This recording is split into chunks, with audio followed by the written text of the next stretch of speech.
에서 일어나니까 기억이 안 나잖아요. 아 진짜 제일 아까워요. 진짜 많아. 그죠? 진짜 많아요. 요거 방법이 있긴 합니다. 와 됐다. 와 됐다. 드디어 인류의 숙제가. 그러니까 이게 방법이 있다고요? 너무 좋은 가사와 멜로디가 꿈에서 여러분들 나왔을 겁니다. 나왔습니다. 그거 눈 뜨자마자 기억 안 났죠? 기억 안 났어요. 자 이제부터 달라질 겁니다. 우리의 수면은 단계가 있거든요. 네. 그 이제 잠을 자기 시작하면 곧 렘 수면이라는 단계로 들어가는데 제가 조금 전에 말씀드렸던 그런 일들은 렘 수면 단계에서 일어납니다. 자, 창의적인 생각을 하게 만드는 방법은 깨우는 거라 그랬잖아요. 네네. 실제로 이걸 실험적으로 사용해 봤습니다. 와 이것도 싫어했어. 네네. 그게 바로 드림 인큐베이션이라는 방법인데요. 계속 생각을 하는 거예요. 그럼 당연히 자기 직전에도 그런 생각을 하겠죠. 네. 딱 잠이 들었을 때 렘 수면 단계에 가자마자 확 깨우는 겁니다. 좋은 거 맞죠? 그러면 그때 이제 우리의 그 실행제로 회로에 의해서 검사받지 않은 아이디어들이 마구마구 나오는 거죠. 그런 것들을 쭉 적어봅니다. 그런 것들 계속 적다 보면 괜찮은 아이디어들이 나오게 되는 거죠. 네. 그럼 창의성 이게 뭘까요? 없던 거를 내놓는 일? 지금까지 존재하지 않았던 개념이라든지 글이라든지 소리라든지 이런 거를 이제 표현해내는 게 창의성이 아닌가. 보통 그래서 무에서 유를 창조한다 이렇게 많이 얘기를 하는데 창의는 없는 거에서 새로운 걸 만들어낸다기보다는 기존에 있는 것들을 새로운 시각으로 보는 거거든요. 근데 저는 사실 이런 네. 생각을 한 적이 있거든요. 그 렘수면 상태에서 뭔가 이제 내가 창의적인 생각을 뭐 하든지 아니면 깨어나서 내가 했던 생각을 다시 떠올린다든지 그랬을 때 이제 내가 이미 답을 알고 있던 걸 깨달은 것뿐이지 않을까? 라는 생각을 저는 해왔어요. 그럴 수도 있습니다. 그래서 우리가 완전히 하얀 도화지에 아무것도 없는 상태에서 그림을 그려나가는 게 창의다? 그게 아니라 내가 진짜 전문적으로 일하고 있는 분야에 축적된 지식이 있는 사람들이 창의적인 생각을 할 수 있는 거고요. 그래서 우리가 흔히 오해하는 게 뭐냐면 주입식 교육이나 반복 훈련 이런 거는 창의적인 생각에 아무런 도움이 안 된다라고 얘기하곤 하는데 아니요. 실제로 도움이 됩니다.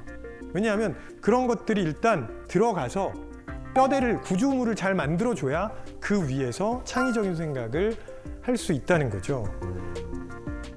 물론 오해하시면 안 되는 게 잠만 잔다고 창의적인 생각이 나오는 건 아니라는 거. 네. 잠자고 돈 벌려고 했는데 안 됐네요. 걸렸네요. 걸렸네. 신분 상승 좀 해보려고 했더니. 이쯤에서 이제부터는 궁금증을 좀 해결해 드리는 시간을 가져보겠습니다. 네. 일찍 자고 일찍 일어나는 게 좋다. O일까요? X일까요?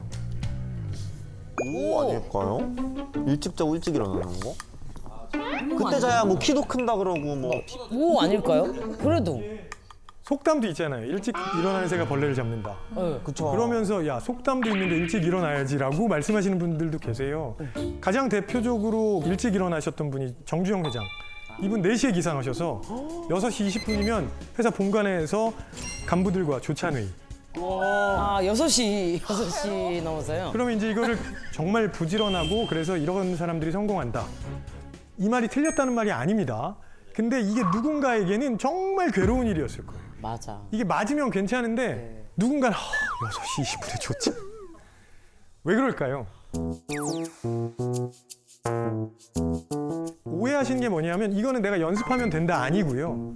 사람들마다 각자 본인의 수면 주기가 있습니다. 오, 신기하다. 연습한다고 안 되는 거구나. 그래서 그 수면 주기에 따라서 잘 시간 정도가 되면 체온이 슬슬 떨어져 가기 시작하고요. 잠든 다음에 한 2시간 정도 됐을 때 체온이 가장 많이 내려갑니다. 그래서 이 리듬을 따라서 주무셔야 돼요. 왜냐하면 우리가 자던 안 자던 간에 이 리듬은 계속 반복되고 있거든요. 이게 대략 24시간보다 조금 긴데 이게 이제 최고점과 최저점이 있겠죠? 사람들마다 다 다른 겁니다. 그래서 어떤 사람들은 이른 낮에 최고 수준의 각성 상태가 되는 반면에 밤이 되면 일찌감치 졸린다. 흔히 말하는 아침형 인간이죠. 아침형 인간이 한 40% 정도 되고요. 또 어떤 분들은 저녁형 인간. 그래가지고 늦게 자야 되고요. 심하면 오후에 일어날 수도 있습니다. 자기 시간이 있군요. 네. 이게 다 다르거든요. 그러니까 내가 부지런하지 않다 이렇게 생각하실 필요는 없습니다. 본인마다 타고난 리듬이 있다는 거잖아요. 근데 우리 사회는 그걸 무시하고 그냥 아침형 인간의 유리한 방향으로 돌아가고 있습니다. 맞아. 그러니까 저녁형 인간한테는 너무 부자연스러운 거예요. 그러니까 힘들죠. 그리고 이게 건강상의 문제로도 이어질 수 있습니다. 아니, 그러니까 처음부터 아예 모두 다 아침형 인간으로 태어났으면 별 문제가 없을 텐데 왜 인간이 이렇게 다양한 수면 주기를 가지고 있도록 되어 있을까요? 굉장히 어려운데요? 이걸 어떻게 대답해야 되지? 왜냐면 근데 이 질문은 학계에 오랫동안 빅 퀘스천이었어요. 유전적인 생물학적인 다양성을 가진 게 자연이라는 그 자체잖아요. 네네네. 어쨌든 인간도 자연의 일부기 때문에 획일화라는 건 당연히 존재할 수 없는 거예요. 학자 같았어, 학자. 유전의 다양성 아닐까요? 아니 뭐야 이게? 드리려는 답보다 훨씬 더 심오하게 말씀을 해주셔서 깜짝 놀랐습니다. 제가 깜짝 놀랐어요. 너무 날카로워. 예를 들어서 인간이 모두 다 아침형 인간이면 밤에 인간이라는 종족이 취약해집니다. 맞네. 네. 이 생존에 아주 위험한 상태가 될 수밖에 없어요. 그래서 아침형 인간과 저녁형 인간으로 분리되어 있으면 취약한 시간대를 줄일 수 있다는 거죠. 그러면서 각자 필요한 시간에 자고 서로를 지켜주는 겁니다.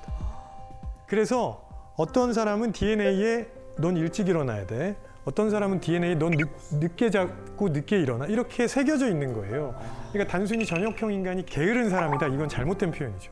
맞아요. 이 편견 깨야 돼. 네, 그래서 그냥 각자의 시간형에 맞게 이렇게 좀 융통성 있게 일정표를 만드시는 게 중요하고요. 이걸 위한 사회적인 고민도 좀 필요하지 않을까 싶습니다. 네. 자, 우리가 얼마나 자야 하는지에 대한 고민은 혹시 해보셨습니까? 몇 시간 정도 자는 게 맞을까? 그건 모르겠어요. 연령대별 적정 수면 시간입니다. 오래 자야 되네. 청소년은 8시간에서 10시간 정도 자야 되고요. 심지어는 청소년은요, 수면 주기가 성인이랑 달라서 밤 1시는 돼야 잠이 오거든요. 근데 부모님들이 계속 일찍 자라고 맞아요. 맞아, 10시만 되면 막 맞아, TV 맞아. 끄고 들어가 막. 그때 재밌는 거 다 하는데. 다 나오는데.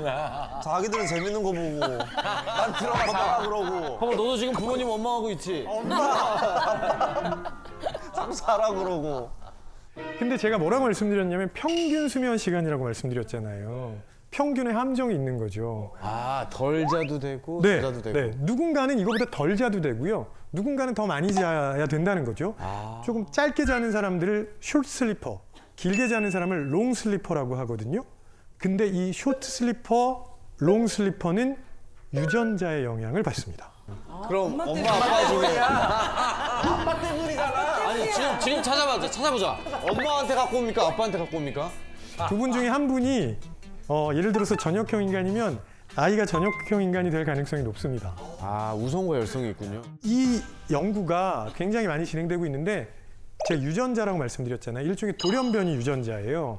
가장 대표적인 유전자 중에 하나가 BHLH-E41이라는 유전자인데 그거 알죠. BH. 유명한 친구 아닌가요? 네, 유명한 친구죠. 너도 나도 알고 있는 친구. 다 알지 우리는. 수면 전문가들만 이렇게 보는 거죠. 이 유전자 변이가 있는 사람이 반올림해도 0%입니다. 없는 거예요, 그러면? 거의 없다는 뜻이구나. 극단적인 쇼트 슬리퍼는 거의 없다고 보셔도 됩니다.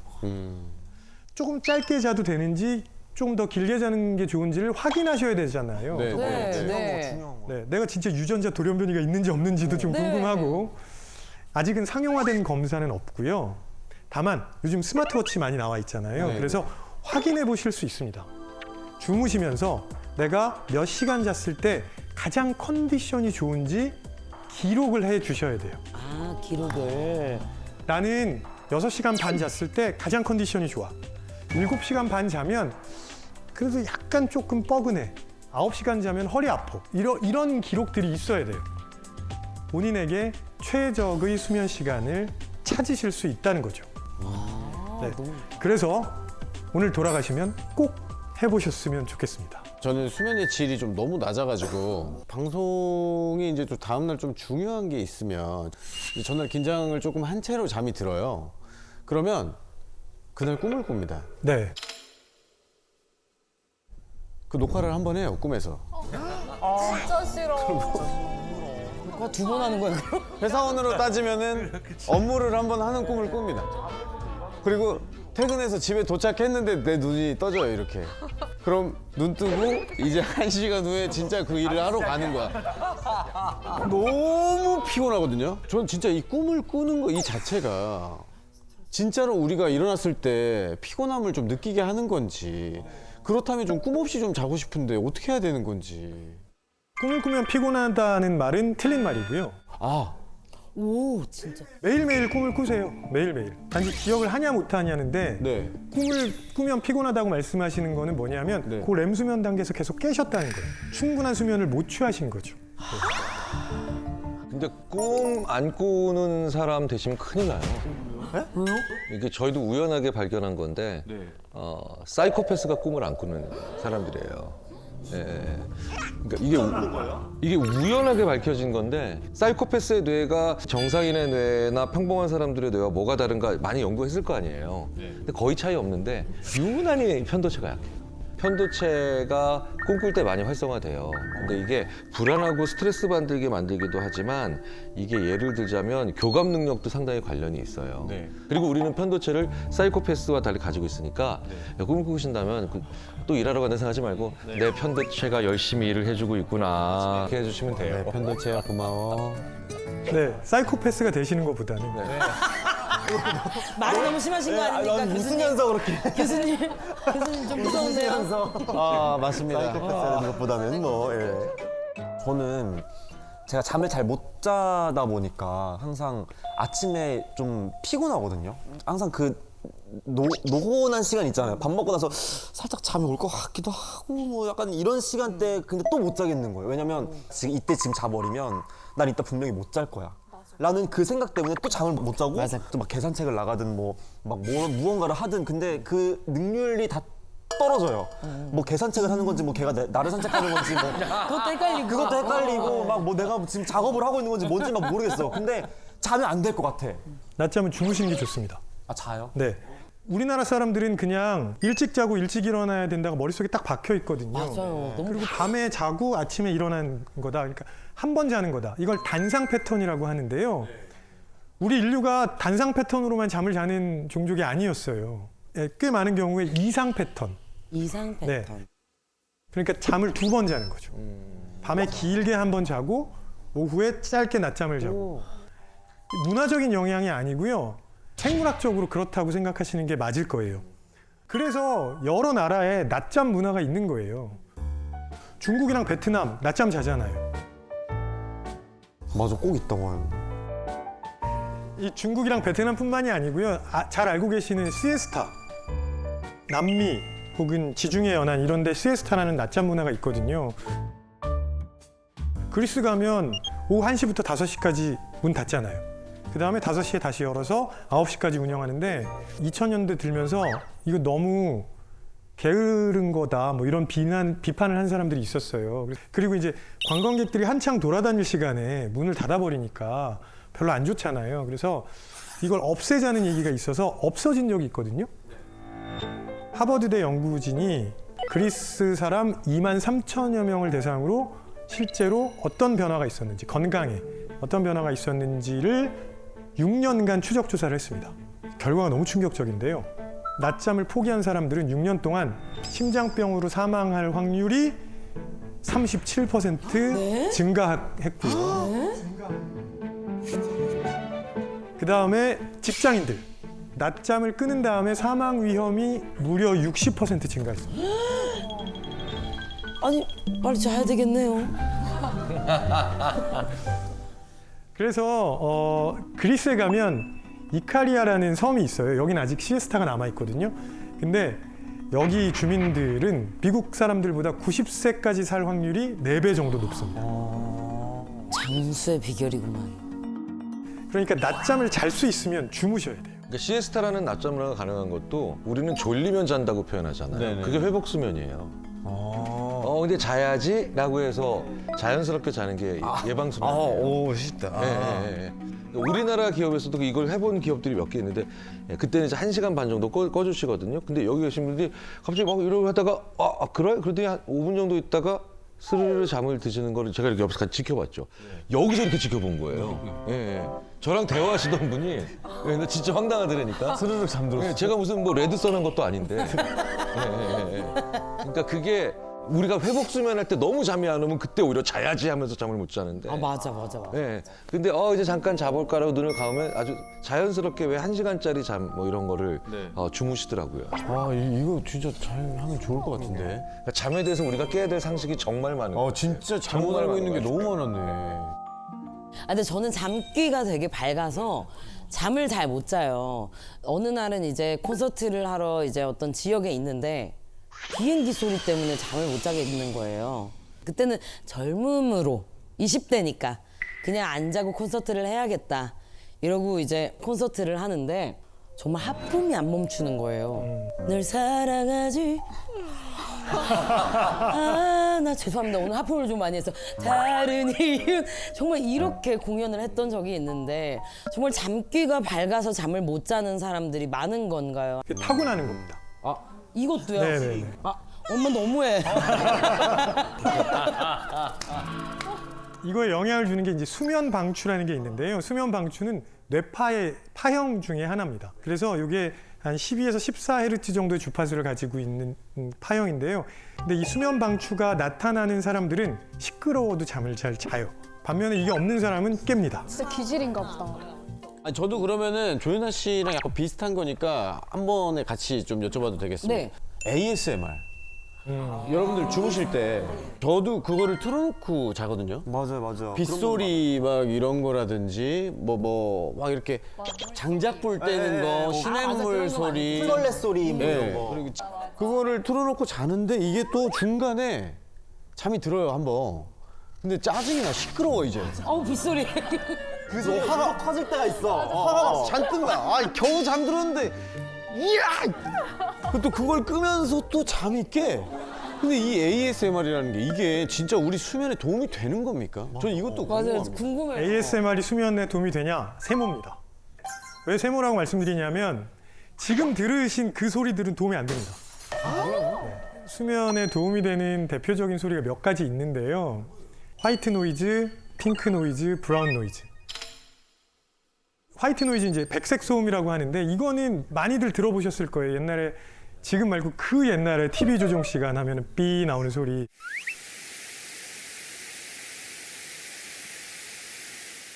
백색 소음은 모든 주파수를 일정한 수준으로 크게 들려주는 겁니다. 아. 네, 이걸 광대역 소음 이렇게 하거든요. 그러니까 치 이런 소리가 나오죠. 네. 게다가 여기는 고음도 굉장히 높은 수준으로 나오기 때문에 조금 불편한 분들도 있어요. 그래서 요거보다 조금 좋은 소리가 뭐냐면 핑크 노이즈가 있습니다. 그게 뭡니까? 핑크 노이즈는 뭐냐면 사람들은 소리를 들으면 요 귀 안에 고막 있죠? 네. 거기서 소리를 크게 만듭니다.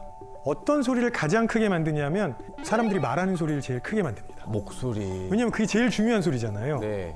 그래서 이거를 인위적으로 낮춥니다. 들어보시면 화이트 노이즈에 비해서 조금 더 부드럽게 들리는데요. 그러면 전반적으로 이렇게 부드럽게 들립니다. 마지막으로 브라운 노이즈라는 게 있는데 브라운 노이즈는 고주파, 높은 소리요. 여기를 제거한 겁니다. 그러니까 낮은 음역대 소리가 쭉 나오는 거죠.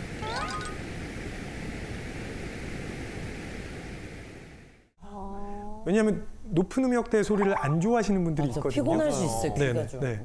그래서 브라운 노이즈 틀어놓고 주무시는 분들도 있죠. 그래서 거기 그 검색하셔가지고 무슨 뭐 24시간 수면이 도움되는 24시간 네. 영상, ASMR 영상. 그런 수면 끝판왕. 이거 듣고 안 잔 사람 없어. 그런 거 말고 핑크 노이즈나 브라운 노이즈 틀어놓고 주무시면 도움이 될 거예요. 우리나라 사람을 연구를 많이 한 외국 심리학자들이 우리나라 사람들에 대한 대단한 찬사가 거기에 들어갑니다. 전 세계 IQ 1등, 근면 성실도 1등. 심지어 우리나라 사람들은 놀 때도 부지런해요. 얼마나 부지런하게 노냐면요. 특히 일주일에 하루는 찍어서 몸을 불태우면서 부지런해야 돼요.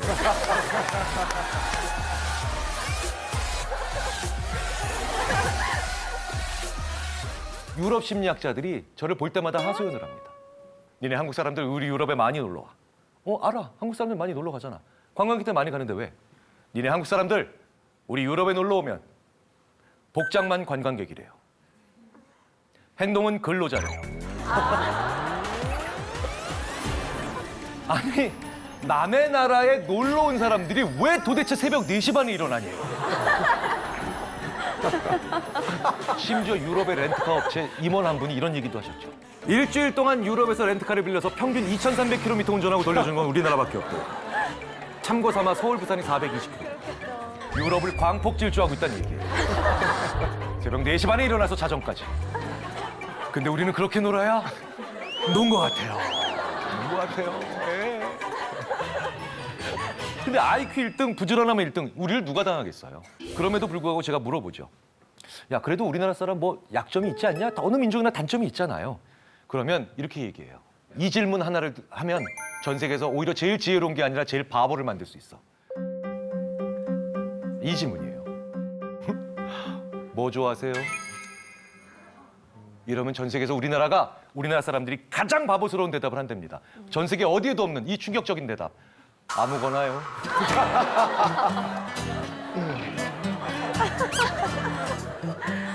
야, 뭐 드실래요? 아무거나요. 어디 가실래요? 아무데나요. 더 웃긴 건요. 그 사람 뭐 좋아하세요? 이렇게 물으면 아무거나도 못 하잖아요. 그래서 그 사람 뭐 좋아합니까? 이러면 잠깐만, 그 사람이 뭐 좋아하더라? 잘 몰라요. 안 떠올라. 근데 그 사람이 뭘 싫어하는가는 많이 떠올라요. 그렇잖아요. 그래서 우리는 이런 재밌는 대답을 합니다. 길동이 어떤 음식 좋아해? 길동이 맵지 않은 거 좋아해. 말도 안 되는 대답이죠. 부모님 뭐 좋아하세요? 이러면 저희 부모님은요 시끄럽게 하지 않는 거 제일 좋아하세요. 우리는 자기가 뭘 좋아하는지 모르는 거예요. 모르는 거예요. 그런데요, 우리 노인분들의 자살 문제와도 무관치 않다라고 생각을 합니다. 언론에서 많이 들어보셨을 거예요. 우리나라 노인분들 자살 문제, 정말 자살 이슈 되게 중요하고 심각하다. 굉장히 많은 분들이 이렇게 얘기하세요. 노인분들의 자살은 절망 때문이다.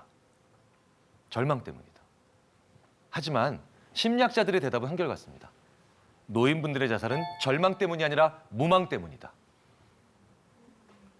무망이 뭔가요? 새로운 희망을 만들어낼 힘을 잃어버리신 거예요. 절망은 뭡니까? 새로운 희망을 만들어냈는데 그게 꺾인 거죠. 그러니까 절망에도 다시 희망을 만드시면 되는데, 이제 새로운 희망을 만들어내실 수 없는 상태에 있는 분들이 무언가를 잃으시면 이제 다 끝난다는 겁니다. 그래서 50이 넘은 사람은 자기가 무엇을 좋아하는지를 많이 알고 있어야 돼요. 그게 인간 장수의 비결이기도 하고 행복의 비결이기도 합니다. 자, 가성비란 말 많이 하죠. 정말 저렴한 물건인데 괜찮은 물건입니다. 자, 그런데요, 인간이 무엇에 대해서 정말 판단하기 어려운 것 중에 하나가 가치입니다. 특히 금전적 가치. 무슨 얘기냐? 저 얼마짜리입니까? 저 얼마짜리입니까? 가격으로, 아니, 근데 뭐 잠깐만요. 이게 돈이 아깝다라는 표정으로 이렇게 저를 쳐다보시면 안 되는데. 우리가 어떤 것의 가치를 돈으로 환산하는 게 그렇게 쉬운 일이 아니라는 거예요. 그 돈의 가치를 우리가 제대로 매겼다면 물건 사고 후회할 일도 거의 없을 거예요. 그런데요, 저는 최소한 10가지의 물건을 사면 최소한 3개에서 4개는 후회합니다. 내가 이걸 왜 이 가격을 주고 샀을까? 내가 왜 이걸 가지고? 이 돈에 대한 가치 판단을 잘 못한다는 건 그것의 본질적인 가치를 아는 게 그리 쉬운 일이 아니라는 겁니다. 그래서 우리는 의외로 엉뚱한 곳에서 그 가치의 발견을 하기 위한 간접적 단서들을 사용하죠. 자, 한번 볼까요? 똑같은 백이 있는데요. 같은 백이에요. 완전히 같은 백인데. 야, 이거 이탈리아에서 사왔잖아. 야, 이거 앞에 있는 마트 혹은 집 앞에 있는 백화점에서 사왔잖아. 왠지 첫 번째 이탈리아에서 가져온 저 백이 더 내가 중고품이라도 사야 될 때 돈을 더 많이 줄 것 같아요. 옛날에 가치를 얘기할 때 이렇게 얘기했죠. 어른들이 물 건너 왔다. 이게 뭡니까? 어렵게 왔다는 거예요. 가치를 결정하는 중요한 이유 중에 하나가 바로 뭐냐면 얼마나 이게 멀리서 어렵게 왔냐예요. 그게 바로 거래 효용이라는 현상이에요. 거래 효용이라는 현상. 진짜 효용 말고 거래 효용, 얼마나 거래하기 어려운 상태에서 왔느냐를 명심을 해야 됩니다. 왜? 일상생활에서 이 거래 효용을 철저히 짓밟는 정반대의 거꾸로 하는 행동들이 정말 많아요. 제가 면접 볼 때 반드시 떨어뜨리는 학생들이나 지원자들이 있습니다. 자, 귀야, 왜 우리 회사 혹은 우리 대학에 지원했습니까? 가까워서요.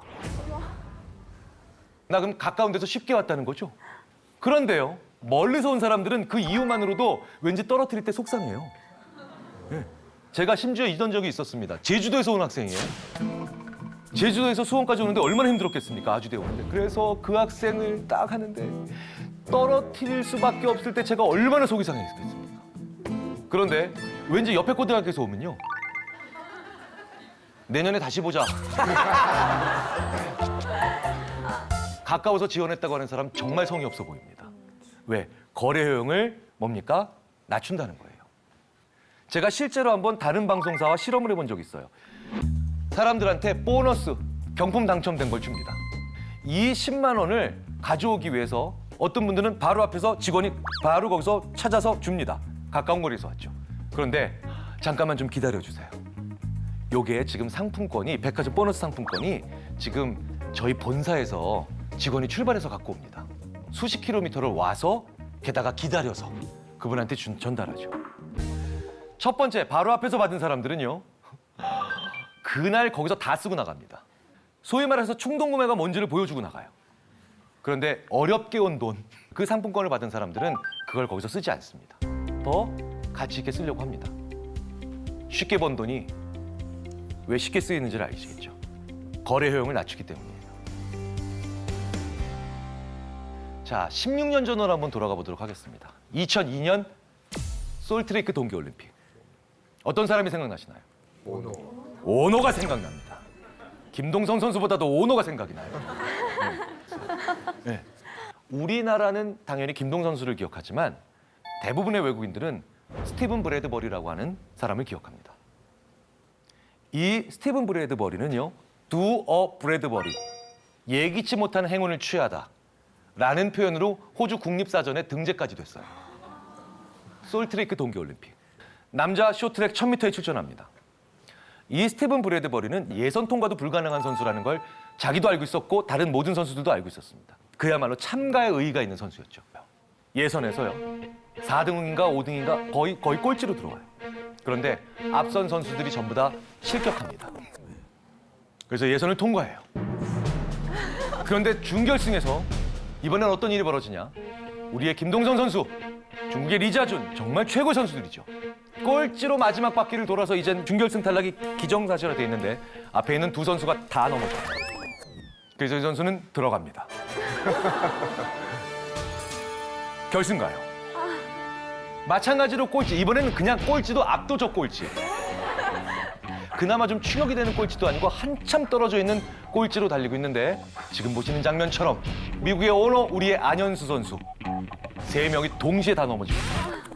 그때 조금이라도 가깝게 붙어갔다면 자기도 넘어졌겠지만 너무나도 차이가 많이 벌어져 있어서 이 선수는 하면서 들어가요. 호주 역사상 최초로 동계올림픽 금메달 수상자가 됩니다. 자, 엄청난 행운이죠. 자, 그런데 호주 사람들이 오히려 스티븐 브래드버리를 부끄러워하죠. 이거 실력으로 딴 금메달 아니라는 거죠. 그래서 펠리칸이 물어준 금메달이라고 하는 비아냥까지도 들어요. 그런데 이게 왜 호주 국립사전에 등재도 되고, 그리고 지금은요, 호주인들이 스티븐 브래드버리를 비아냥거리지도 않고 굉장히 사랑합니다. 어떻게 이걸 바꿔줬을까요? 스티븐 브래드버리가 지난 12년 동안 이 쇼트트랙 역사상 가장 불행했던 선수였거든요. 그게 알려지기 시작한 거예요. 말도 안 되는 부상으로 출전권을 따고도 뼈가 부러지거나, 그렇죠? 이런 수많은 불운을 얘기하기 시작하니까 이 행운이 멀리서부터 온 거예요. 가까운 데서 온 게 아니라. 굉장히 어렵게 온 행운이고 멀리서부터 온 행운이라고 사람들은 느끼기 시작하면서 지난 10년 넘는 불운으로부터 받는 보상이다라고 생각하고 단순한 행운이라고 생각하지 않게 되더라는 겁니다. 자, 어떤 사람이 나의 어떤 큰 성공을 내 노력의 결과인 걸 나는 알지만 그걸 우연한 결과, 행운, 이런 식으로 치부할 때 우리는 정말 많이 속상합니다. 그럴 때요, 이게 행운이 아니라 내 노력의 결과라고 얘기하시는 건 별로 좋은 방법이 아닙니다. 내가 훨씬 더 긴 시간 동안 얼마나 불운했는가. 이 불운의 역사를 얘기해주면 그 나를 시기하는 사람들은 어쩔 수 없이 인정할 수밖에 없게 됩니다. 이게 너한테 그냥 온 게 아니라는 걸. 거래 효용이라는 게 그만큼 무섭다는 거죠. 자, 두 개의 게임이 있어요. 게임 A, 92%의 확률로 12만 원을 딸 수 있습니다. 8%의 확률로 24만 원을 잃어요. 게임 B, 17%의 확률로 79만 원을 땁니다. 83%의 확률로 5만 원을 잃어요. 두 게임 중에 어느 걸 하시겠습니까? 저는 솔직히 A를 마음에 가지만 실제로는 B를 할 것 같아요. 네. 네, 도전해보고. 야, 이게 양다리를 거치시네요. 저는 A 할 것 A, 같아요. 좋습니다. 네. 그럼 확률이 나중에 따지고 보면 둘 다 똑같은 확률이다. A를 선택하나. 네, A. 선택하나. 네, 좋습니다. A를 네. 하겠습니다. 저도 A요. A. 네. 여기 계신 분들도 제가 나중에 조사해 보면 거의 한 80% A 하겠다고 하세요. 네. 자, 그런데 질문을 바꿔보겠습니다. 게임 A든 B든 하시려면 입장권 사셔야 돼요. 게임 A를 하기 위한 입장권 가격 얼마까지면 사시겠습니까? 13만 원이요. 그럼 바보죠. 딸 수 있는 돈이 12만 원밖에 안 되니까. 자, 그러니까 모든 분들이 12만 원 미만을 부르겠죠. 자, 그런데 게임 B를 하기 위한 입장권 가격 얼마까지면 사실래요? 이러면 이런 분들이 나오신다는 겁니다. 표정이 사행성 짙게 변하시면서 야, 인생 뭐 있냐? 20만 원이라도 한번 해볼래? 이런 분들 나올 수 있겠죠. 왜? 따기만 하면 거의 80만 원을 따지 않습니까? 79만 원. 네. 고르라고 하면 A를 골라요. 그런데 돈을 얼마나 쓸래? 라고 하면 B에다가 돈을 더 많이 쓰겠다고 합니다. 둘 모두 선호도의 표시 방식입니다. 이게 우리 인생입니다. 인간은 선택하라고 하면 확률밖에 안 봅니다. 실제로 아이트래커라는 장비가 있어요. 아이트래커라는 장비는 안구 운동 추정 장치죠. 그래서 1초에도 수십 번씩 사람들이 어디를 보는가를 막 보여주는 장치입니다. 둘 중에 어느 거 하시겠습니까? 제가 첫 번째처럼 물어보잖아요. 그럼 모든 분들이 시선이 어디 맺히냐? 저 92%에 이렇게 계속 맺힙니다. 92 맺혀요. 그런데 돈을 얼마나 쓰실래요? 라고 하면 이 확률을 보는 분들이 거의 없어요. 안구 고정점의 95%가 이 79만 원, 79만 원, 79만 원, 79만 원, 79만 원. 이렇게 맺히다가 한 0.1초 정도 살짝 위에 가서 12만 원? 에게 79만 원, 79만 원, 79만 원. 얼마에 쓸까의 관점으로 보자면 우리 인간은 얼마나 가져오는가에 더 관심이 있다는 거예요. 확률이 떨어지더라도. 자, 이 얘기는 뭐냐? 앞으로 쓸 세월, 쓸 돈이 많은 사람들은 뭡니까? 더 모험적일 수 있다는 거죠. 그래서 저는 이런 얘기를 해요. 나보다 젊은 사람들은 나보다 모험적으로 만들어야 된다. 우리나라 분위기는 젊은 사람들한테 빨리 결정하라고 합니다. 뭐 할지 결정하라고. 어떻게 살지 결정하라고. 지금 우리나라에 있는 수많은 저보다 젊은 분들은 저보다 인생에 더 많은 시간을 쓸 수 있어요. 저보다 더 많은 것을 투자할 수 있는 개념이 있죠. 그런 분들한테 조금 더 확률이 떨어져도 괜찮아. 그분들한테 선택을 강요하지 말자는 거예요. 당신이 이 물건을 사기 위해서 얼마나 쓸 용의가 있습니까? 영어로 willingness to pay라고 합니다. WTP. 근데 반대로 파는 사람 입장도 한번 생각을 해봐야 되죠. willingness to accept. 어느 정도 가격이면 이걸 나한테 내놓으시겠습니까? 어떤 물건을 파는데 저 이거 5천 원에 주시면 안 돼요. 6천 원은 받아야 됩니다. 이게 바로 지불할 용의가 있는 최대 금액보다 항상 내가 포기할 수 있는, 내놓을 수 있는 그 최저 금액이 더 높기 때문입니다. 이건 무엇이 결정하냐는 거예요. 의외로 시간이 결정합니다. 제가 학생들한테 5천 원에 해당하는 초콜릿이다. 그리고 5천 원에 해당하는 머그컵이다. 학생들한테 무작위적으로 나눠줍니다. 그러면 열의 9이 이래요. 머그컵 받은 학생들은 초콜릿이 더 좋은데. 초콜릿 받은 학생들은 나 머그컵. 남의 떡이 더 커 보인다 효과죠. 그러니까 지금 바꾸면 너무 정신없으니까 수업 끝나면 바꾸고 싶다는 사람 다 바꿔줄게. 그럼 75분 강의하는 동안 이 친구들은 자기 책상 옆에 머그컵이나 초콜릿을 놓고 보면서 수업을 듣겠죠. 자, 75분이 끝나고 난 다음에 수업이 끝나고 난 다음에 자, 바꿀 사람 손 들어보세요 라고 하면 20%도 손 안 듭니다. 75분 강의하는 동안 내 옆에 공존했다는 이유만으로도 내가 내놓을 수 있는 최저 금액이 올라가는 거예요. 그러니까 사는 사람이 더 낮은 가격을 부르고 파는 사람이 더 높은 가격을 부르는 건 내 옆에 있었던 시간 때문입니다. 우리는 거기에 비용이 지불이 되거든요. 그럼 이거 어떻게 하면 낮출 수 있을까요? 얼마에 팔 거냐는 질문을 하지 않는 겁니다. 당신 나한테 이거 팔았으면 좋겠다라고 얘기하고 그 시간만큼 상당히 뒤로 나중에 가격을 물어보겠다고 얘기를 해야 돼요. 지금까지 있었던 시간만큼 혹은 어쨌든 일정 시간만큼을 이제 판다는 생각을 해야만 그 사람은 WTA를 낮출 수 있는 여지를 가지게 됩니다. 기다려주는 겁니다. 이걸 저희 심리학에선 gentle persuasion, 즉 공손한 설득이라고 얘기를 합니다. 여기서 우리가 행동경제학 얘기를 하나 정도 더 말씀을 드릴게요. 중요한 거. 페이먼트 디커플링이라는 현상이에요. 페이먼트 뭐예요? 지불이죠. 디커플링은 커플을 분리하는 거죠. 무슨 얘기냐? 한번 보세요. 놀이동산 가시면 탈 때마다 돈 내세요. 아니면 자유이용권 끊으세요. 자유이용권을 훨씬 더 많이 끊으시죠. 이게 바로 페이먼트 디커플링하는 행위예요. 페이먼트 커플링은 뭐예요? 탈 때마다 돈을 내서 지불과 내 행동의 즐거움을 커플링 시키시는 거죠. 실제로 굉장히 많은 분들이 한두 번쯤 이런 경험 하셨거든요. 자유이용권 끊고 쭉 하루 동안 뭐 이렇게 놀다가 나오면서 아이씨 괜히 끊었네. 자유이용권 가격보다 덜 소비했다는 거예요. 해보신 적 있으시죠? 예. 있으세요? 그런데도 왜 우리는 그 다음에 가면 여전히 자유이용권을 끊을까요? 이걸 실제로 여행 상품에 최초로 결합시킨 게 바로 클럽 매드입니다. 파타야 3박 4일에 얼마? 그렇죠? 방콕에 얼마? 정액제죠. 그 프로그램 그대로 한번 다녀본 사람들이 있겠죠. 할 때마다 돈 내요. 먹을 때마다 돈 내고 탈 때마다 돈 내요. 대략 20% 가까이 비용이 절약됩니다. 근데 문제는 여행이 만족스럽지가 않았다는 거예요. 소비의 즐거움이 비용의 고통에 갉아먹어졌다는 겁니다. 그래서 오히려 만족도는 조금 더 돈을 더 많이 낸 정액제로 다녀온 사람들이 더 높았다는 거예요. 그래서 우리는 절약하려면 어떻게 해야 됩니까? 페이먼트 커플링을 시켜야 되죠.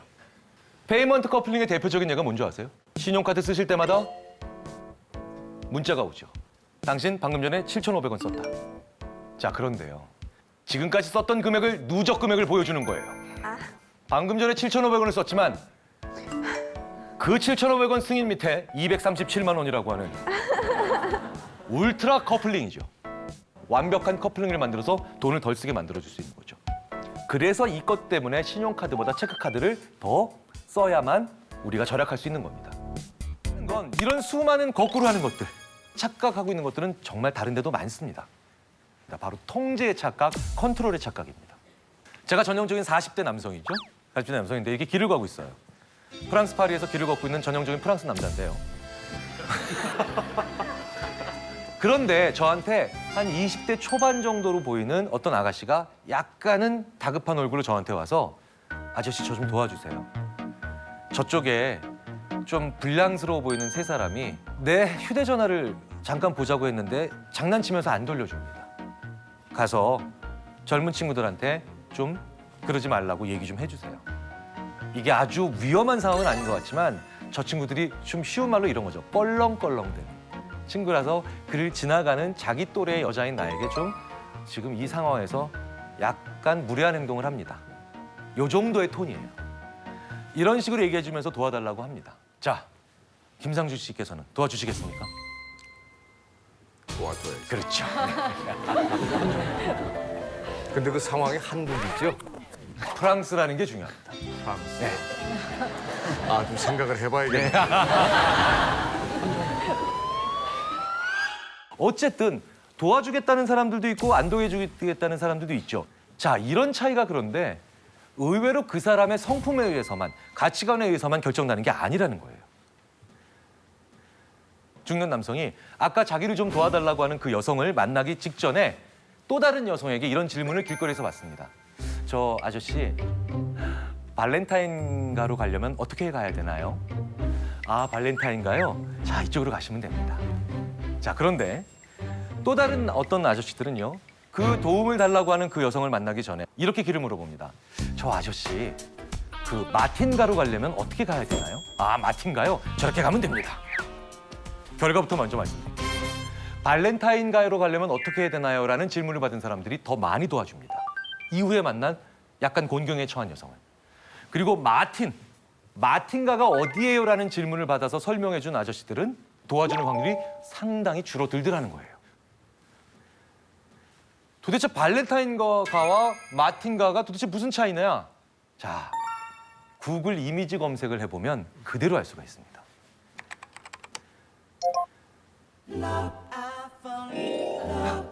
이 세상의 모든 로맨스를 상징하는, 그렇죠? 그러니까 뭐예요?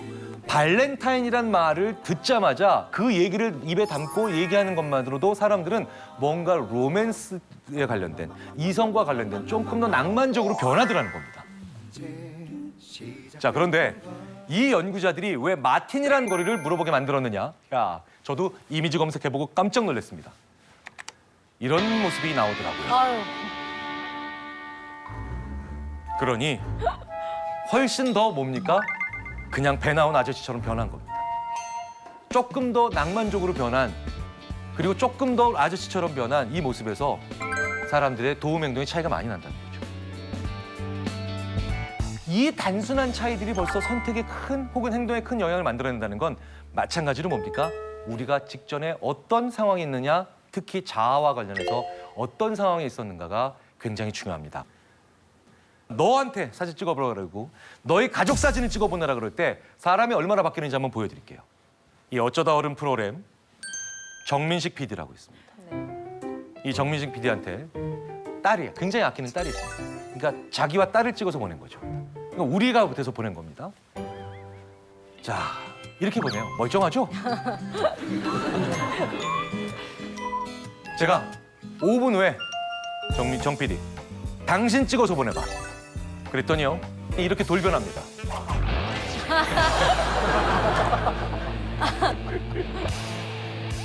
제가 좋아하는 것들을 막 두르고 있어요.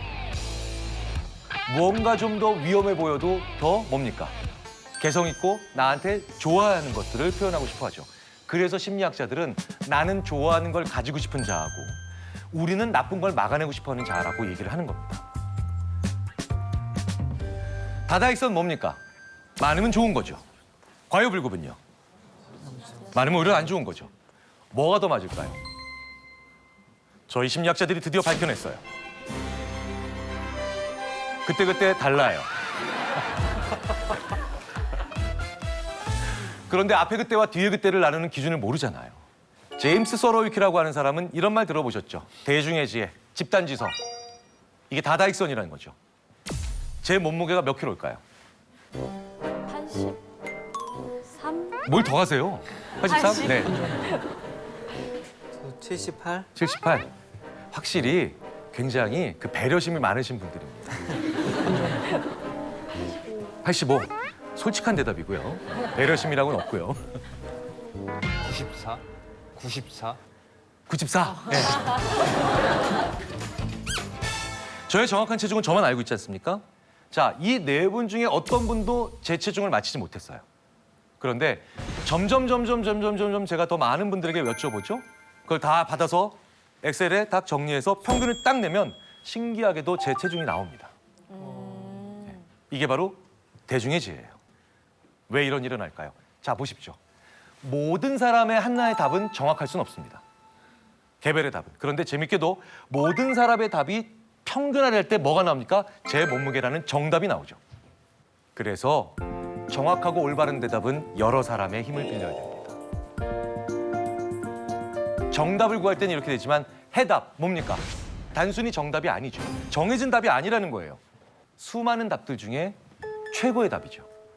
게르트 기거렌처, 겉필링이라는 책의 저자죠. 이 사람은 3사람, 4사람 이렇게 면접관의 수가 늘어날수록 더 평범한 사람을 뽑는다는 것을 보여준 걸로 유명합니다. 사람들은 우리가 될 때 어떻게 됩니까? 평범해지고 안전해지고 오히려 새롭고 참신한 사람들은 논의 과정에서 더 배제된다는 거예요. 새롭고 참신한 대답은 옆에 지나가는 사람이 우연하게 발견하는 경우가 많다는 겁니다. 장기 둘 때, 바둑 둘 때 오목 들 때 언제 신의 한 수가 더 많이 생각나시나요? 훈수 들 때죠. 내가 두는 게 아니죠. 내 친구가 두는 겁니다. 훈수 두는 사람들이 이래요. 거기서 열심히 지켜보고 있지도 않아요. 여기다 두면 되겠네 하고 가는 거예요. 이게 훈수죠. 그러니까 내 친구 도울 때, 내 상사 도울 때, 내 부모 도울 때, 내 자식 도울 때 이때 인간은 엄청나게 창의적으로 변합니다. 그런데 나를 이렇게 돕는 훈수를 하는 사람들이 내가 어떻게 해야 그 사람들이 나를 도울 생각이 들까요? 내가 능력 있는 사람이 될 때입니까? 내가 이타적인 사람일 때입니까? 이타적인 사람. 창조적이거나 혁신적인 사람들의 대부분이 그래서 이타적인 사람입니다. 우리가 참 괜찮다라고 생각했던 미국 대통령이 최근에 한 분 있었죠. 오바마 대통령입니다. 오바마 대통령은 그래서 실제로 중학생들도 알아듣는 연설을 점잖게 했다고 하죠. 물론 중학생보다 더 어린 사람들도 알아들을 수 있는 말을 하면 되지 않겠니? 그런 사람이 하나 있긴 있었습니다. 초등학교 2학년도 알아들을 수 있는 말의 연설을 한다고 해서 대통령이 된 사람도 있죠.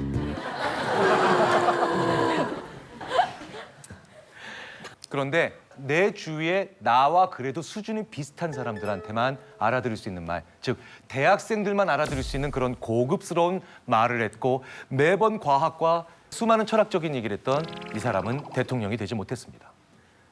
나보다 어린 사람에게 도움받을 때, 나보다 아직 능력이 부족한 사람한테 무언가 조언을 구할 수 있고 그 사람들이 알아들을 수 있는 말을 할 때 인간은 제일 지혜로워집니다. 존경하는 사람은 필요합니다. 롤모델도 필요하죠. 그런데 그게 그 사람과 동일한 모습을 가져야 된다라고 생각하는 건 우리의 큰 착각이라는 거예요. 그래서 우리는요, 마지막으로 중요한 착각 중에 하나가 바로 남 따라하는 착각이에요. 유사성의 오류라는 겁니다. 이건 영화에서 종종 자주 등장하는 소재이기도 합니다. 어떤 여자분이 자기가 너무 좋아하는 동성인 다른 여자 동창이 있는데 그 동창이 너무 좋아서 같은 옷을 입고 다녀요. 같은 헤어스타일을 하고 같은 매니큐어 색깔을 하게 됩니다. 내가 어떤 사람을 존경하고 그 사람을 닮아야 된다라는 착각을 정말 많이 한다는 거죠. 히로시마에 가면 무인 호텔이 하나 있어요. 헨나 호텔이라고 합니다. 저 무인 호텔에 가면 데스크에 프론트죠. 프론트에 3가지 로봇이 있다고 합니다. 첫 번째 로봇은요, 우리가 잘 알고 있는 그냥 로봇. 그 다음에 사람처럼 생긴 로봇. 이거 사람 아니에요. 사람이랑 굉장히 비슷하게 그 움직임도, 안면 움직임도 보여주는 그런 로봇입니다. 3번째, 좀 엉뚱하죠. 공룡 로봇이에요. 공룡 로봇. 사람들이 체크인을 어떤 로봇에게 제일 많이 하는가를 본 거예요. 자, 상식적으로 가운데 있는 사람 로봇에게 제일 많이 체크인하러 갈 거라고 생각을 했습니다. 그런데 관찰해 본 결과 놀랍게도 공룡 로봇에 제일 많이 갑니다. 그리고 사람처럼 생긴 로봇한테는 거의 안 갑니다. 실제로 우리는요, 제일 비슷한 걸 가지고 제일 소름 끼쳐 합니다. 인간과 제일 비슷한 게 뭔가요? 사실 시체예요. 그리고 좀비죠. 근데 우리는 제일 무서워합니다. 제일 내 옆에 두기 싫어하고. 우리는 어중간하게 상당히 비슷한 것들을 오히려 싫어한다는 거죠. 무슨 얘기입니까? 너무 비슷하게 살지 마십시오. 너무 다른 사람들 따라할 필요는 없다는 겁니다. 나는 나일 때 사랑받는다라는 생각을 가지지 않으면 우리는 영원히 남 따라하다가 시체 취급받고 좀비 취급받을 수도 있습니다.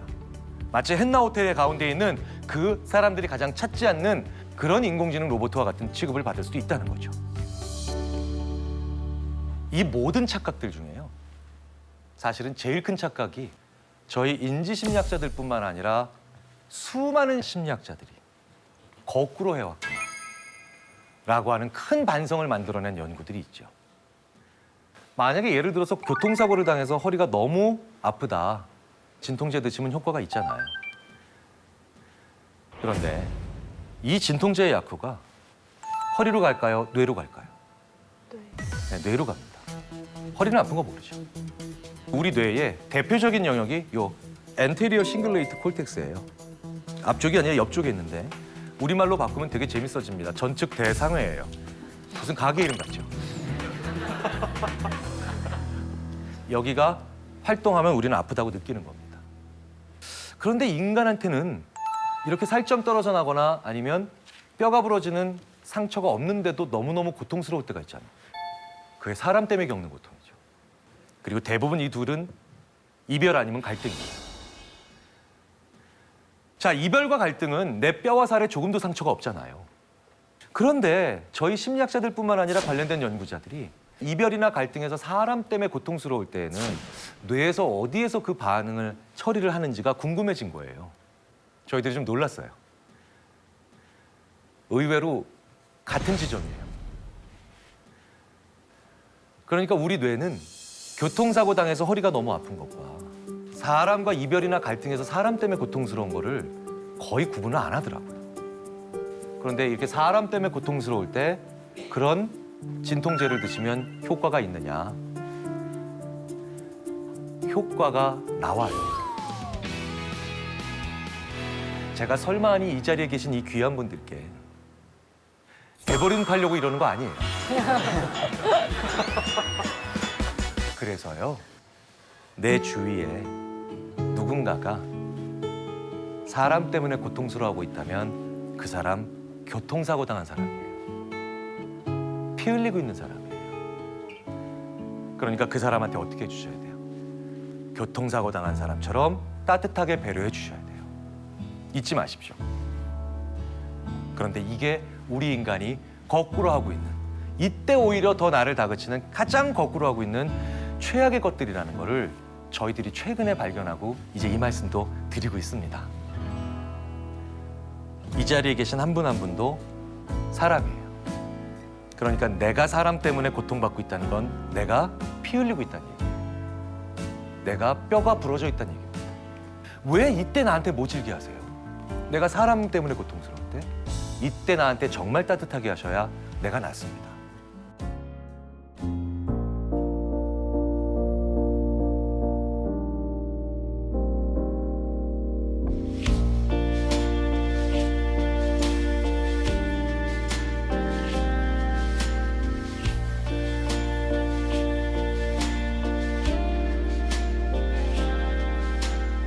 Sleep quiet, lock the doors and stay the night. Bombshells and broken hearts fall far from sight. 오늘은 얘기하고 싶은 게 이 불안에 대해서 어떻게 벗어나갈 건지, 임포스터 가면을 어떻게 벗을 수 있는지 이런 이야기를 해보고 싶어요. 2015년도에 한국 여자 학생이 있었어요. 고등학생.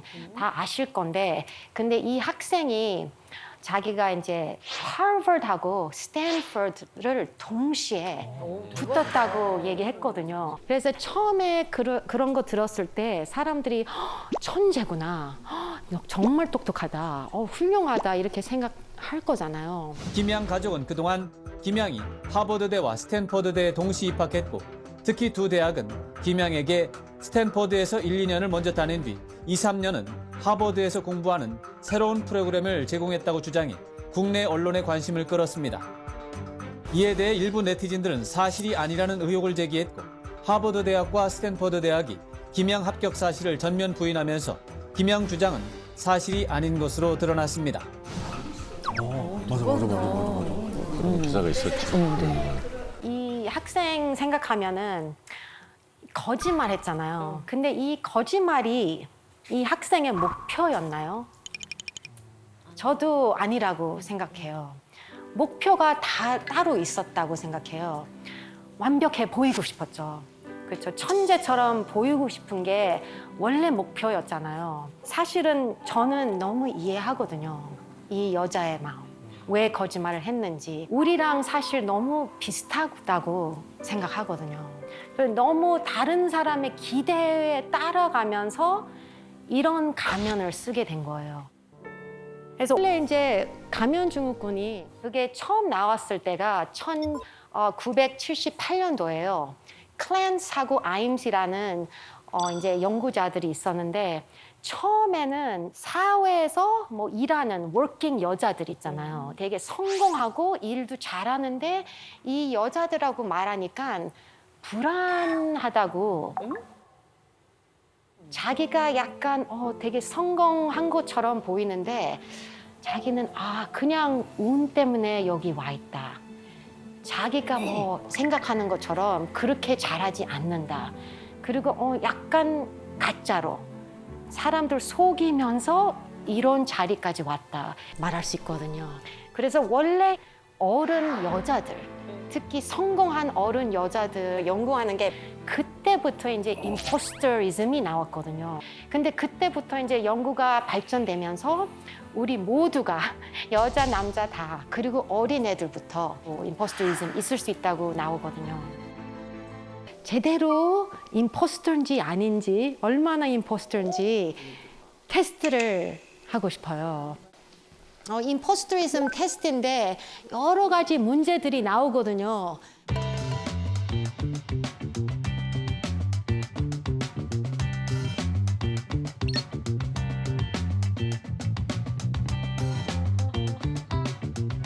어떻게 나오셨어요? 21점 정도 나온 것 같아요. 21? 네. 28. 28. 저는 누가 채점해 주는 줄 알고 제가 안 했는데. 아니 선배님 저도 그랬어요. 네. 김상중님은 네네. 어떻게 나왔죠? 저요? 네. 저도 좀 계산 좀 해볼게요. 남정네들 정말. 여기 이한이님은 23, 한영 21, 윤지상님은 27, 김경아님은 28.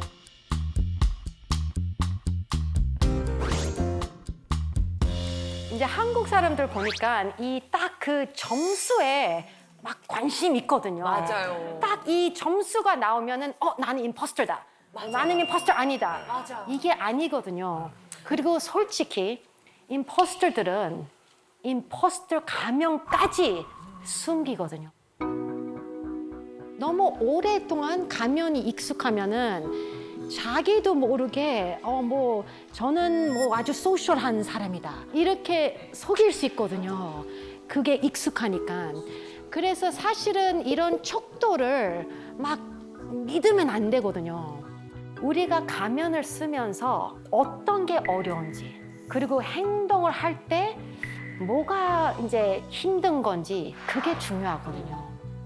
그래서 임포스터에 대해서 연구가 사실은 많이 없거든요. 왜냐하면 임포스터들이 많은데 근데 숨어 있어요. 한국하고 미국하고 왔다 갔다 하면서 어떤 가면들이 제일 많이 보였는지 이제 많이 생각했거든요. 이제 3가지에 대해서 알게 됐거든요. 특히 한국에서.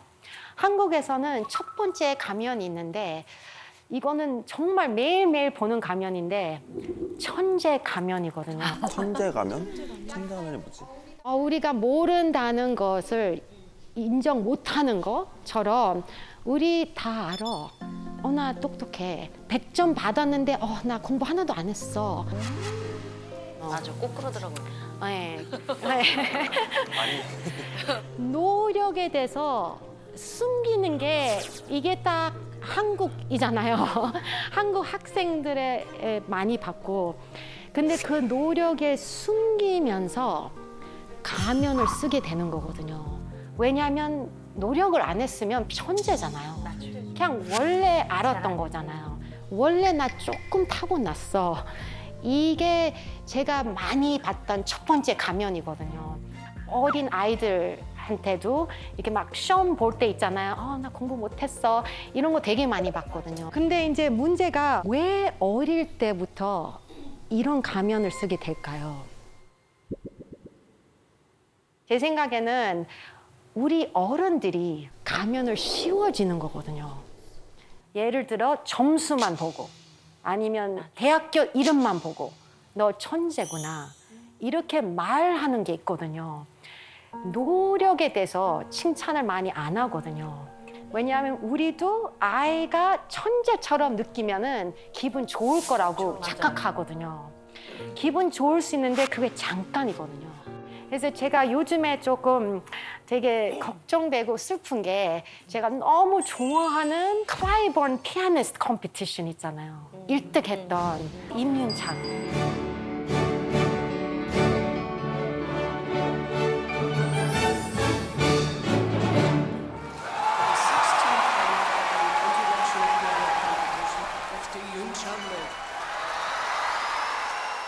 정말 사람들이 천재처럼 부를 수 있잖아요.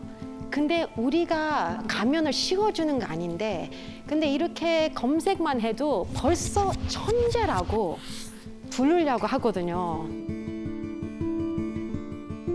이렇게 어린데도 계속 사람들이 천재다, 천재다. 그러면 자기 진짜 천재 해야 되거든요. 그 역할을 해야 되거든요.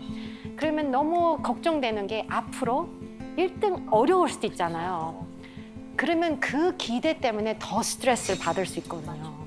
그래서 우리가 진짜 이런 훌륭한 사람들 서포트 해주고 싶으면 이 천재 가면을 씌워주는 것보다 관심이 가야 되는 게 노력이거든요. 예를 들어 얼마나 연습 많이 했겠어. 얼마나 노력을 많이 했는지 이렇게 했을까. 다음 곡은 어떤 거 할까. 어떤 곡을 칠 건지 어떤 스타일로 연습할 건지 궁금하다. 이런 얘기가 이제 훨씬 더 건강하다고 생각하거든요. 그래서 이런 천재 가면을 피해하기 위해서 정말 우리는 그 과정에 관심 주고 1등 했다, 천재다 이런 것보다는 조금 더 정말 훌륭하게 연습을 많이 했다. 그렇죠. 노력을 많이 했다. 그렇게 좀 바꿨으면 좋겠어요. 그러니까요. 네. 또 두 번째 가면. 제가 많이 봤던 가면, 그리고 저도 이런 가면을 너무 오랫동안 썼기 때문에 벗기가 어려운데 이게 바로 완벽 가면이거든요. 완벽하다는 가면. 그리고 혼자서 다 잘할 수 있다는 가면. 이거는 회사에서 많이 봤거든요. 어른들. 원래 임포스터 연구를 보면은 제일 단단하게 가면을 쓰는 사람들이 바로 승진한 사람들이거든요. 그러면은 회사를 생각하면은 그냥 밑에 일하는 직원들보다 CEO들, 뭐 사장들, 회장들 이런 사람들이 정말 임포스터거든요.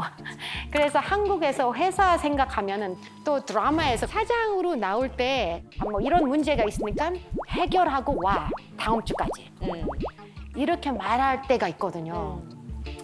그게 임포스터거든요.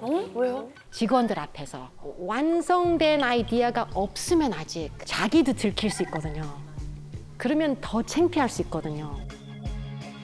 좋은 리더면은 바로 이제 직원들한테 가서 이런 문제가 있는데 앉아봐.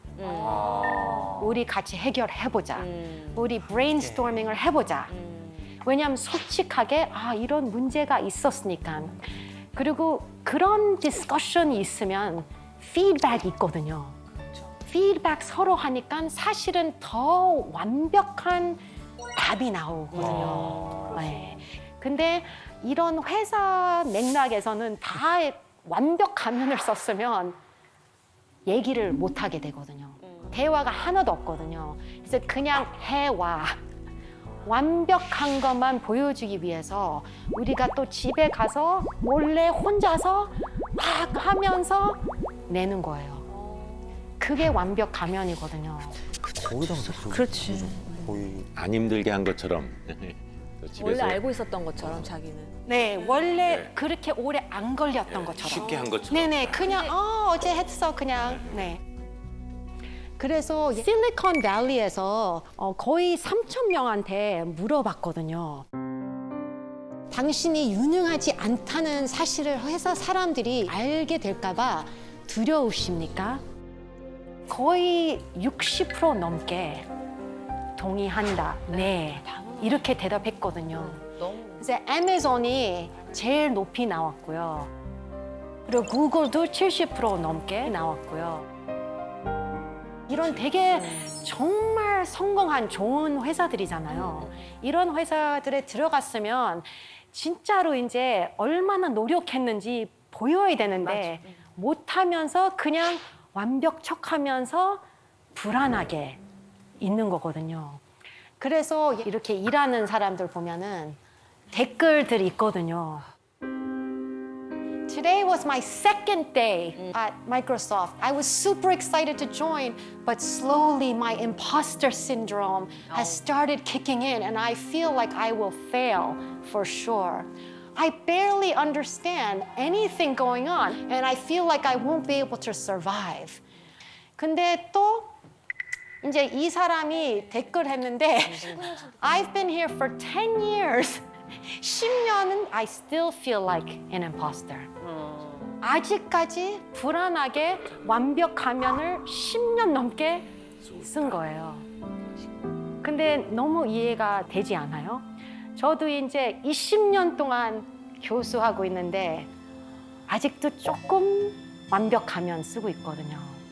네. 왜냐하면 들키면 안 되니까. 그래서 이제 이런 천재 가면하고 완벽 가면은 사실은 비슷한 이유가 있거든요. 그 이유가 우리가 노력하는 거를 보여주면 타고난 게 없는 거거든요. 근데 아까 말한 것처럼 한국 사람들은 타고난 거를 좀 좋아하거든요. 그거를 믿거든요. 뭐 예를 들어 토끼랑 거북이가 경주했는데 거북이가 이겼잖아요. 그래도 사람들이 우리 아이가 토끼였으면 좋겠어요. 타고난 거. 졌어도 왜냐하면 그 타고난 게 더 멋있다고 생각하거든요.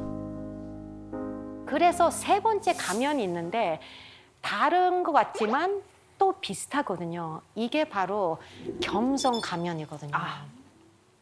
제가 이제 미국에 살면서 메타인지 연구를 많이 했잖아요. 근데 메타인지 연구하면서 그런 데이터, 그런 결과들이 많이 나왔거든요. 과신하는 거. 특히 미국 사람들이 과신을 많이 하거든요. 맨날 나 너무 잘했어. 너무 잘 봤어, 이 시험을. 근데 더 못 봤거든요. 근데 제가 그런 데이터를 볼 때마다 나는 이렇게 과신한 적이 없는데 뭐 제가 100점을 맞았어도 나 너무 못 봤는데 이렇게 생각할 때가 더 많았거든요. 이게 겸손 가면이거든요. 너무 열심히 공부를 했는데 그 너무 공부 열심히 했다고 나 안 똑똑한 사람이다. 그런 거 있잖아요. 사람들이 어떤 때는 100점을 받았으면 친구들이 그런 얘기 할 수 있거든요. 리사 너 너무 똑똑하다. 근데 항상 아니야, 나 원래 공부 많이 해야 돼. 이게 노력하는 게 사실 똑똑한 건데 우리가 반대로 생각하는 거, 그 타고난 것 때문에 똑똑하지 않다고. 네, 똑똑하지 않다고. 왜냐하면 노력을 했으니까. 그래서 겸손 가면은 비슷하게 누가 칭찬을 해줄 때 있잖아요. 나 그냥 운이 좋았어. 노력했다고 말 못 하거든요. 그래서 어떤 사람들은 그런 거 물어보거든요. 뭐 한국에는 겸손해야 되잖아. 어떻게 그냥 내가 잘했어. 날 위해서 잘했어. 이렇게 말하면 안 되잖아요. 근데 그렇게 말하는 것보다 아주 솔직하게 그런 거 있잖아요. 나 이 시험을 너무 잘 보고 싶어서 공부 많이 했어. 잘 나왔으면 좋겠다. 이렇게 말하는 게 사실은 뭐 잘난 척도 아니고 솔직한 거고, 그리고 다른 친구가 그런 말 들으면 그래 너도 너무 열심히 했으니까 잘 됐으면 좋겠다.